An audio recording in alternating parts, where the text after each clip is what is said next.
16절로 22절입니다. 의인과 악인의 보응, 은혜와 폭력의 사람, 구제, 재물을 의지하지 않는 삶에 관한 금언을 소개합니다.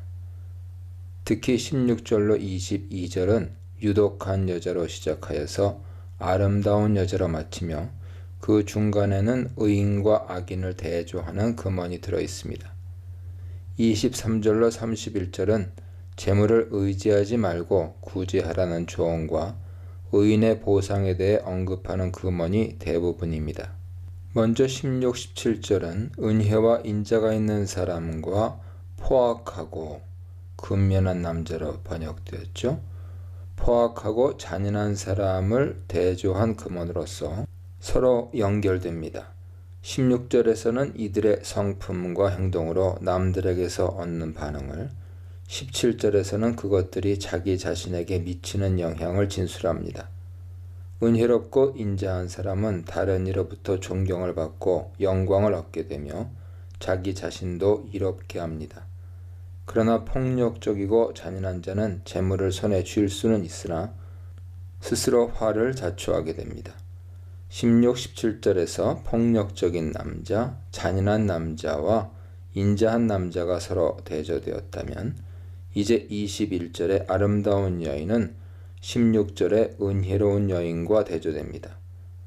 남자의 경우는 행동, 힘과 성품이 대조되며 여자의 경우는 성품과 외모, 아름다움이 대조됩니다. 이 구절들을 종합하면 첫째, 지혜와 인자한 성품을 가진 자가 본인과 남에게 선한 유익을 줍니다. 둘째, 아름다움과 힘이 있다 하더라도 분별력과 인자함이 없다면 그것은 마치 돼지 코에 금고리를 달아주는 격이 됩니다. 그러므로 외면적인 수려함이 아닌 내면에 있는 지혜와 고결한 성품이 더 값지다는 것을 인식하고 이와 같은 내면의 수려함을 키우고 개발하는 것이 더 바람직합니다. 18, 19절은 의를 뿌리고 의를 확고히 지키는 자는 확실한 보상과 생명을 얻으나 악을 뒤쫓는 자는 거짓 소득을 얻고 사망에 이르게 된다고 선언합니다. 즉, 삶에서 무엇을 추구하고 실행하는지에 따라 생명과 사망이라는 대조적인 결과에 이르게 된다는 뜻이죠. 20절에서는 하나님이 마음이 삐뚤어진 자를 혐오하시나 행위가 온전한 자는 기뻐하신다고 밝힘으로써 하나님과 의인, 하나님과 악인 사이의 관계를 요약합니다. 하나님의 혐오 대상과 기쁨의 대상을 언급하는 금언은 11장 1절, 12장 22절, 16장 8절에도 나오는데 모두 정직과 온전함이 하나님의 기쁨의 대상으로 소개되었습니다. 이런 성품은 바로 하나님을 대표하는 성품이죠. 하나님은 자신의 백성이 자신의 성품을 닮으며 성장하기를 원하십니다. 23절로 31절입니다. 두 부분으로 나눌 수 있는데 23절로 27절은 선으로 시작하여 선으로 마치며 그 중간에는 구제를 격려하는 금언이 소개되었습니다. 28절로 31절은 재물을 의지하지 말라는 조언과 의인이 받는 보상에 대한 금언이 기록되었습니다. 먼저 23, 27절에서는 의인과 악인이 삶에서 추구하는 대조적인 길과 그로 인한 결과를 언급합니다. 즉, 의인은 선을 기대하며 하나님의 은총을 얻지만 악인은 악을 찾음으로 악과 하나님의 진노를 기대할 수밖에 없습니다. 이와 같은 삶은 24절로 26절, 28절로 29절에서 특별히 재물과 관련하여 설명되죠. 특히 24절로 26절은 구제에 대한 금언인데 이 금언들은 구제에 있어서 기본적인 원리, 바람직한 기본 정신, 구제의 올바른 방법과 결과를 설명합니다. 28, 29절은 24절로 26절의 구제와 관련하여 재물을 의지하지 말라고 교훈합니다. 24절은 구제의 기본 원리로서 구제와 과도히 아끼는 행위가 각각 가난과 부를 불러오지 않는다는 것과 구제의 배후에 하나님의 축복이 있음을 말해줍니다. 자신에게 있는 것을 남에게 너그러이 베풀어도 더욱 부하게 되기도 하지만 당연히 쓸 것조차 억제하고 아껴도 궁핍해질 수 있습니다. 이제 25, 26절은 복이란 공통단어로 서로 연결되며 공통적으로 구제의 방법과 결과에 대해 설명합니다. 25절에 구제를 좋아하는 자는 문자적으로 축복의 사람이죠.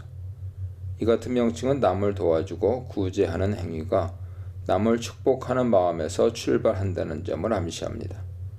물이 부족한 사람에게 물을 마음껏 마시게 해주거나 농경지에 물이 모자라는 자에게 자기가 모아둔 물을 풍족히 나누어주는 윤택하게 하는으로 번역됐죠. 풍족히 나누어주는 관대하고 호의적인 행동이 필요합니다. 또한 추수 때 곡식을 싸게 매점매석하여 폭리를 취하려 들지 말고 곡식을 필요한 때 내놓고 적당한 가격에 팔아서 이웃을 돌보며 바람직한 상거래 활동이 이루어지도록 힘써야 합니다. 이런 자는 그 결과로 본인도 건강과 풍요로움으로 살지게 되고 축복을 받아 차고 넘치도록 공급을 받게 되며 백성들로부터 칭찬을 듣고 하나님으로부터 축복을 받을 것입니다. 반대로 인색하게 굴고 이득만 보려는 사람은 자신도 가난해지고 백성들로부터 원성을 들으며 하나님의 축복을 누릴 수도 없습니다. 여기서 기억해야 할 것은 위의 금원들이 분수에 맞지 않게 무조건 퍼주기를 장려하거나 인색함 같은 어떤 특정한 행동을 비난하려는 것이 아니라는 점입니다. 다만 재물이 하나님께로부터 왔음을 일깨우고 재물을 의지하지 말라고 교훈하고 있습니다. 이러한 교훈은 28절에 재물을 의지하면 망하지만 문자적으로는 떨어지답니다. 망하지만 하나님을 의지하면 나뭇잎에 싹이 돋는다는 근원에서 잘 나타납니다. 남을 구제할 때 나의 소유가 줄어든다는 생각은 이성적인 계산이지만 여기에는 근본적으로 나 자신이 내 소유의 주인이자 주관자라는 인식이 내포되어 있습니다. 그러나 내가 가진 소유는 모두 하나님으로부터 온 것이며 하나님이 내 물질의 주인이시죠. 그러므로 하나님이 내 재물을 주관하고 조정하실 수 있도록 맡겨야 합니다. 그럴 때 하나님은 얼마든지 다른 방법으로 나를 축복하실 수 있습니다. 예수님도 주라 그리하면 너희에게 줄 것이니 곧 후히 되어 누르고 흔들어 넘치도록 하여 너희에게 안겨주리라. 너희가 헤아리는 그 헤아림으로 너희도 헤아림을 도로 받을 것이니라. 누가복음 6장 38절 말씀이죠. 라고 말씀하시며 물질의 기본적 원리와 결과를 말씀하십니다. 29절에 소득으로 번역된 유산처럼 재물과 관련 있는 단어가 나타나고 28절에 잎사귀와 대조적인 비유인 바람, 헛된 것을 의미하죠. 바람이 나타나므로 23절로 28절과 관련해서 읽을 수 있습니다. 하나님을 의지하지 않고 자기 자신과 자기가 가진 재물이나 다른 것을 의지하여 집안에 괴로움을 가져오는 자는 바람과 같이 헛된 것을 유산으로 물려받게 될 것입니다. 이런 사람은 자신조차 구제할 수 없어 종의 신분으로 전락하여 지혜자의 종노릇을 하게 됩니다. 30, 31절은 의인의 보응에 대해 말하며 특히 30절은 28절에서처럼 의인을 나무로 비유하고 있으므로 서로 연결됩니다. 재물을 의지하지 않고 하나님을 의지하는 자는 가지와 잎사귀만 내는 나무가 아니라 열매를 맺는 생명나무입니다. 의인은 자신의 성장과 번영을 이루는 것만이 아니라 다른 이에게도 활력과 위안과 치유를 제공합니다. 의인은 또한 지혜로운 사람이므로 다른 사람들을 지혜와 의로 이끕니다. 그러나 의인이라도 죄를 지으면 살아있는 동안 그에게 마땅한 징계와 심판이 내리죠. 하물며 악인과 죄인에게 내리는 하나님의 정의는 얼마나 더할까요? 은혜의 사람과 폭력의 사람, 속이 아름다운 여인과 겉만 아름다운 여인, 재물로 구제하는 자와 재물을 의지하는 자에 대해 묵상해 보시기 바랍니다.